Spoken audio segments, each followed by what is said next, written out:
Hi and welcome back to Indo Football Infinity.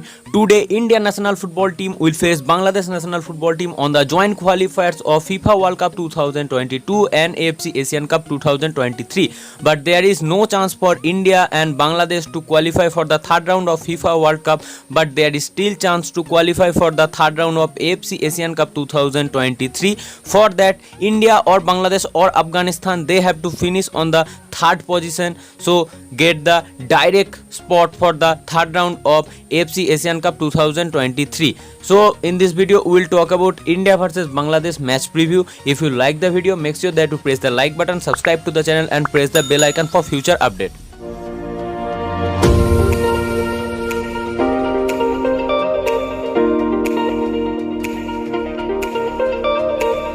तो ये match खेला जाएगा कतर की जसीम बिन हमाद स्टेडियम पर, जहां पर India and Bangladesh both team अपना अपना लास्ट मैच खेला था FIFA and AFC Asian cup की जॉइंट क्वालिफायर्स के लिए। तो अब हम अगर रैंकिंग की तरफ चलते हैं तो अभी बांग्लादेश का फीफा रैंकिंग है 184 एंड इंडिया का फीफा रैंकिंग है 105।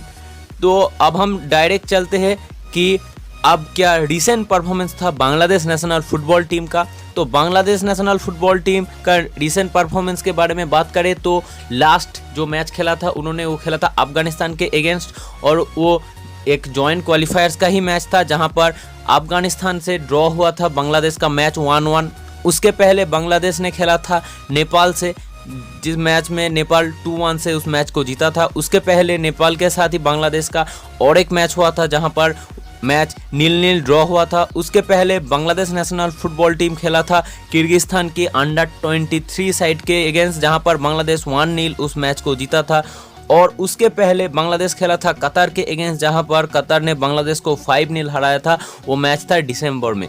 तो अब हम चलते हैं कि बांग्लादेश की नेशनल टीम का मैनेजर के बारे में। तो बांग्लादेश नेशनल फुटबॉल टीम का मैनेजर है जेमी डे, जो एक टिपिकल इंग्लिश मैनेजर आप कह सकते हैं। वो आर्सेनल के एक यूथ प्रोडक्ट है and through out his career उन्होंने इंग्लैंड में ही बिताया है। तो आप कह सकते हैं एक टिपिकल इंग्लिश मैनेजर है जो काउंटर अटैक पर खेलता है। और बांग्लादेश नेशनल फुटबॉल टीम का जो सेटअप है जेमी डे के अंडर, वो भी काउंटर अटैकिंग फुटबॉल ही है आप कह सकते हैं। तो अब हम चलते हैं section by section Bangladesh national football team की तरफ। तो पहला जो सेक्शन है वो है गोलकीपर सेक्शन, जहां पर उनके पास 3 ऑप्शन है, अनीसुर रहमान जिको, शाहिदुल आलम एंड रासेल लिटन। तो पहले हम अनीसुर रहमान के बारे में बात करते हैं। तो अनीसुर रहमान वसुंधरा किंग्स के लिए 15 मैच खेला है दिस सीजन बीपीएल में, जहां पर उनके पास 9 क्लीन शीट है और उन्होंने 15 मैचेस में सिर्फ 6 गोल कॉन्सीड किया है। उसके बाद उनके पास है एक्सपीरियंस बांग्लादेशी गोलकीपर शाहिदुल आलम, जो बांग्लादेश के लिए 22 मैचेस खेल चुका है ऑलरेडी और जिनके पास 9 क्लीन शीट है, पर वो थोड़ा एजेड हो चुका है। इसके लिए बांग्लादेश नेशनल फुटबॉल टीम का coach Jamie day Anisur Rahman जिको के एज आप कह सकते हैं कि यंगस्टर यूज़ कर रहा है, और अनीसुर रहमान जिको एक बहुत अच्छा गोलकीपर भी है। अब हम चलते हैं उनका थर्ड ऑप्शन की तरफ। तो उनका थर्ड ऑप्शन है रासेल लिटन, जो थर्ड चॉइस गोलकीपर है, पर इंडिया के अगेंस्ट और एक जो मैच है बांग्लादेश का, उसमें भी कोई चांस नहीं है रासेल लिटन की as a goalkeeper starting lineup में स्टार्ट करने का। तो अब हम चलते हैं कि डिफेंस सेक्शन की तरफ। तो डिफेंस सेक्शन की तरफ चलने के पहले एक स्टैट्स आपको बता दें कि बांग्लादेश नेशनल फुटबॉल टीम उनका लास्ट 4 मैचेस में सिर्फ 6 गोल कॉन्सीड किया है। तो अब हम अगर उनकी डिफेंस सेक्शन के बारे में बात करें तो उनके पास सेंटर बैक तोपू बर्मन है, जिनका एज है 26, और उन्होंने अफगानिस्तान के अगेंस्ट लास्ट मैच में जहां पर बांग्लादेश 1-1 ड्रॉ किया है, उस मैच में उन्होंने गोल भी मारा है। गेम रीडिंग एबिलिटी बहुत ही अच्छा है तोपू बर्मन। सुनील छेत्री को शायद से इस मैच में मार्क करेगा, सुनील छेत्री और मनबीर सिंह जो भी खेलेगा as a number 9। So Topu Barman is a key player for Bangladesh national football team on the defence section आप कह सकते हैं। उसके बाद उनके पास है राइट बैक तारिक काजी, जिनका जन्म फिनलैंड में हुआ था और वो राइट बैक पोजीशन पर खेलता है। बहुत ही एक्सपीरियंस प्लेयर है यूरोपियन सॉइल पर खेलने का, और आप कह सकते हैं वसुंधरा किंग्स का एक की प्लेयर था दिस सीजन एंड 20 एज है, एक बहुत ही यंग प्लेयर भी है आप कह सकते हैं। और गोइंग फॉरवर्ड वो बहुत अच्छा क्रॉसेस भी रखता है। तो अब हम चलते हैं उनका जो लेफ्ट बैक है उसके तरफ। उनका नाम है रिमन हुसैन, जिनका एज है सिर्फ 17, और ये भी एक वसुंधरा किंग्स का प्लेयर है जिनके पास 2 असिस्ट है 14 मैचेस में। उसके बाद उनके पास एज अ सेंटर बैक जो खेलेगा तोपू बर्मन के पास रियादुल हसन है, और जो बेंच स्ट्रेंथ है उनके पास वो है यासीन अराफत है, रहमत मियाँ है, मेहदी हसन है, मोहम्मद इमोन है एंड हबीबुर सोहाग है। तो आप कह सकते हैं defence section Bangladesh national football team का बहुत ही अच्छा है, और Bangladesh national football team India के अगेंस्ट डिफेंस ही करेगा ज़्यादातर टाइम के लिए, और एक दो चांस काउंटर में बनाने का ट्राई करेगा बांग्लादेश नेशनल फुटबॉल टीम। तो इंडियन नेशनल फुटबॉल टीम को बांग्लादेश नेशनल फुटबॉल टीम का जो भी डिफेंडर है उनके साथ अच्छे से डील करना पड़ेगा इस मैच में। उसके बाद हम चलते हैं बांग्लादेश नेशनल फुटबॉल टीम की मिडफील्ड सेक्शन की तरफ, जहाँ पर उनके पास है जमाल भुइयां, और Jamal Bhuiyan Bangladesh national football team का कप्तान भी है, और उन्होंने दिस सीजन 2020-21 मोहम्मदन स्पोर्टिंग के लिए आई लीग खेला है। उनके पास पासिंग एबिलिटी ज़्यादा अच्छा है, क्रिएटिव प्लेयर है, आप कह सकते हैं एक हार्ड वर्किंग प्लेयर है जो डिफेंसिव मिडफील्ड पर खेलता है, और वो थ्रेट रहेगा फ्रॉम सेट पीस। और इस मैच का जो रिवर्स फिक्सचर था जो युवावर्ती क्रीड़ांगन पर हुआ था, आई ऑल्सो प्रेजेंट देयर, उस मैच में भी जमाल भुइयां की सेट पीसेस से ही बांग्लादेश ने एक गोल स्कोर किया था। तो अब हम चलते हैं उनका और जो मिडफील्ड है उनके तरफ। तो उनके पास और एक डिफेंसिव मिडफील्डर है जो है मनिक मोल्ला, जो वसुंधरा किंग्स का प्लेयर है, जिनका टैकलिंग सेंस बहुत ही ज़्यादा अच्छा है और वो सर्व डिफेंडिंग भी करता है। उसके बाद उनके पास है मासूक मियाँ और एक वसुंधरा किंग्स का प्लेयर सोहेल राना है, पर सोहेल राना इस मैच में प्रेजेंट नहीं रहेगा क्योंकि उनका हैंड फ्रैक्चर हो चुका है। उसके बाद उनके पास विपुल अहमद एंड राकीब हुसैन है जो एज अ सब्स्टिट्यूट आ सकता है। तो अब हम चलते हैं उनकी स्ट्राइकर पोजीशन की तरफ। स्ट्राइकर पोजीशन में उनके पास मोतिन मियाँ है जो वसुंधरा किंग्स का प्लेयर है, और उन्होंने this season Bangladesh premier league में 2 गोल स्कोर भी किया है।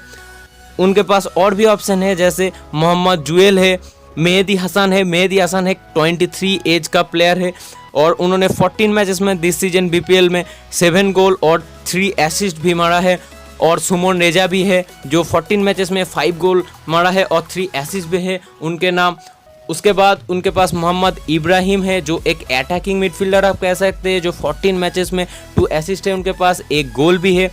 उसके बाद भी उनके पास एज अ सब्स्टिट्यूट आ सकते हैं शेख रासेल, मोहम्मद अब्दुल्ला एंड माब्यूर सुफिल। तो बांग्लादेश बेसिकली 4-1-4-1 फॉर्मेशन पर खेलता है। इंडिया के अगेंस्ट डिफेंसिव फॉर्मेशन ही बांग्लादेश खेलेगा ज़्यादातर टाइम के लिए, मैं जैसे कह चुका हूं। तो अब हम चलते हैं कि इंडिया की तरफ। इंडिया की अवेलेबल प्लेयर के बारे में अगर हम बात करें तो राहुल बेके इस मैच के लिए सस्पेंड है, और रॉलिन बोर्जेस का हमस्ट्रिंग इंजरी है, तो रॉलिन बोर्जेस भी इस मैच के लिए अवेलेबल नहीं है। और अनिरुद्ध थापा जिनका कोविड पॉजिटिव था वो अब कोविड नेगेटिव हो चुका है, तो अनिरुद्ध थापा इस मैच में अवेलेबल है, और साना सिंह भी इस मैच के लिए अवेलेबल है। तो अगर हम इस मैच में इंडिया के फॉर्मेशन के बारे में बात करें, जो बांग्लादेश का फॉर्मेशन था 4-1-4-1, इंडिया भी 4-1-4-1 खेल सकता है इस मैच में, जहां पर as a 2 attacking midfielder Brandon Fernandes और सहाल अब्दुल समद खेलेगा। तो गोलकीपर सेक्शन से मैं स्टार्ट करता हूं। गुरप्रीत सिंह संधू है गोलकीपर सेक्शन पर। 2 सेंटर बैक है सना सिंह एंड संदेश जिंगन। लेफ्ट बैक है आकाश मिश्रा, राइट बैक है प्रीतम कोटाल। लेफ्ट बैक आकाश मिश्रा अगर ओवरलैप मारेगा तो साना, संदेश एंड प्रीतम बैक 3 बनाएगा, और Sana as a ball playing centre back खेलेगा इस मैच में।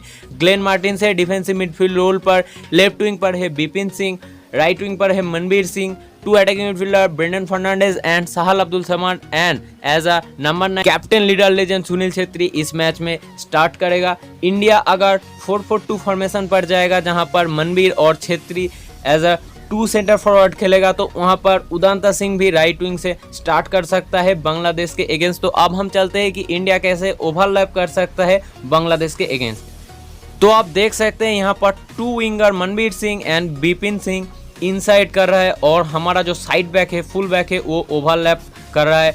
2 अटैकिंग मिडफील्डर भी टॉप ऑफ द डी पर है, तो और जो 2 सेंटर बैक है उनके सामने ग्लेन मार्टिन्स भी है। तो ऐसे इंडिया ओवरलैप कर सकते हैं बांग्लादेश के अगेंस्ट, और इस मैच में इंडिया को 3 पॉइंट चाहिए।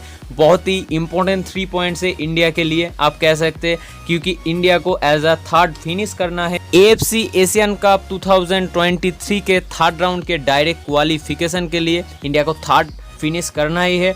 तो ये एक मैच बहुत ही इंपॉर्टेंट रहेगा इंडियन नेशनल फुटबॉल टीम और इंडियन फुटबॉल के लिए भी। तो हम यहाँ पर ही वीडियो खत्म करते हैं। अगर आपको ये वीडियो पसंद है, वीडियो को लाइक कर देना, चैनल को सब्सक्राइब कर देना और बेल आइकन को जरूर प्रेस कर देना।